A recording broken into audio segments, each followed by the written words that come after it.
रुद्रनाथ मंदिर भगवान शिव को समर्पित एक ऐसा मंदिर है जहाँ केवल उनके मुख की पूजा की जाती है।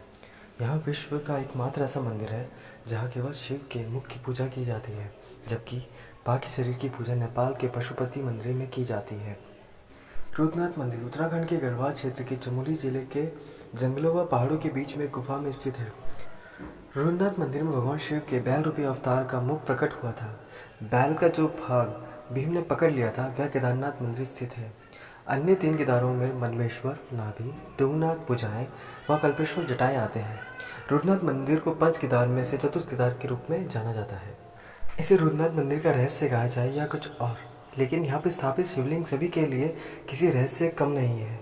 प्राचीन कथा के अनुसार यह शिवलिंग के बैल रूपी अवतार का मुख प्रकट हुआ था, इसलिए इसे स्वयंभू शिवलिंग के नाम से भी जाना जाता है। शिवलिंग एक मुख की आकृति लिए हुए है जिसकी गर्दन टेढ़ी है। यह शिवलिंग प्राकृतिक शिवलिंग है जिसकी गहराई का आज तक पता नहीं लगा जा सका है।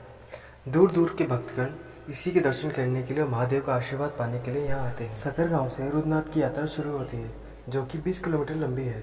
इस मार्ग के अंत में पितृधार नामक एक पवित्र स्थल आता है जहाँ से मंदिर बस 5 किलोमीटर की ऊंचाई पर स्थित है। इस पितृधार को पितरों के पिंडदान के लिए पवित्र जगह माना गया है। मान्यता है कि लोग यहाँ भी अपने पितरों का पिंडदान कर सकते हैं। यहाँ पर आने वाले लोग पितृधार में अपने पितरों के नाम के पत्थर रखते हैं और उनसे आशीर्वाद प्राप्त करते हैं। गर्म पुराण के अनुसार आत्मा अपनी 13वीं के दिन ही वैतरणी नदी को पार करके यमलोक पहुँचती है।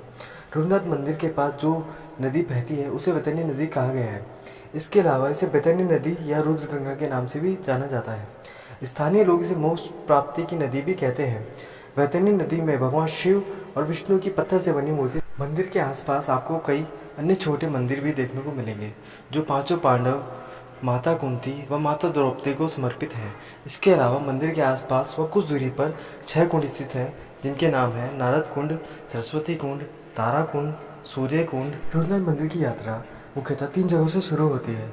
वह स्थल से मंदिर की यात्रा करने का एक अपना अलग अनुभव है। यह यात्रा सगर गांव, मंडल गांव या हेलें गांव से शुरू होती है। मुख्यतः लोग इसे सगर गांव से ही शुरू करते हैं। यहाँ का मौसम बस बहुत ठंडा रहता है। गर्मियों में हल्की ठंड का एहसास होता है, जबकि सर्दियों में तो भीषण बर्फबारी के कारण मंदिर जाने का रास्ते बंद हो जाते हैं। उस समय मंदिर से महादेव के प्रतीकात्मक स्वरूप को 20 किलोमीटर नीचे गोपेश्वर के गोपीनाथ मंदिर में स्थापित कर दिया जाता है। उसके बाद 6 माह तक भगवान यहीं निवास करते हैं।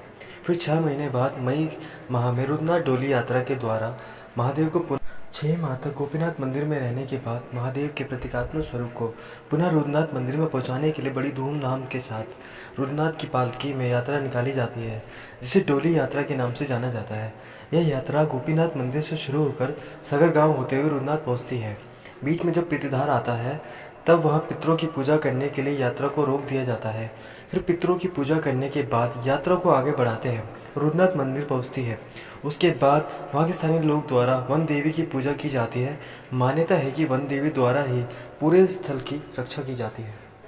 5 केदारों में रुद्रनाथ मंदिर की यात्रा को सबसे लंबी व कठिन माना गया है। हालांकि इस रास्ते में आपको घने जंगल, पुरास व अल्पाइन के वृक्ष। जब आप मंदिर पहुंच जाएंगे तब आपको वहां से हिमालय की 3 चोटियां, नंदा देवी, त्रिशूल व नंदा घुंटी देखने को मिलेगी, जो इस दृश्य को और भी मनोहर बना देती है। मंदिर के आसपास बहने वाले झरने व कुंड भी आकर्षण का मुख्य केंद्र है। कई भक्तगण नारद कुंड में स्नान करने के पश्चात ही रुद्रनाथ मंदिर का दर्शन करते हैं। अन्य केदारों की तरह यह मंदिर भी सर्दियों में भारी बर्फबारी के कारण बंद हो जाता है। मंदिर मुख्यतः मई माह में हिंदू कैलेंडर के अनुसार एक निश्चित तिथि को खोल दिया जाता है। इसके लिए गोपेश्वर के गोपीनाथ मंदिर से रुद्रनाथ डोली यात्रा निकाली जाती है। सुबह दर्शन करने के लिए मंदिर में भक्तों के लिए कपाट प्रातः 6 काल के आसपास खुल जाते हैं और संध्या 7 बजे के आसपास बंद हो जाते हैं। दोस्तों, वीडियो लंबी ना हो जाए इसलिए आपको मेरे रुद्रनाथ के तीनों ट्रैक के बारे में नेक्स्ट वीडियो में बताऊंगा। और जाते जाते लाइक और सब्सक्राइब करना ना भूलें, और हमारी कोई भी खामी होगी कृपया अगर उसे ज़रूर बताएं।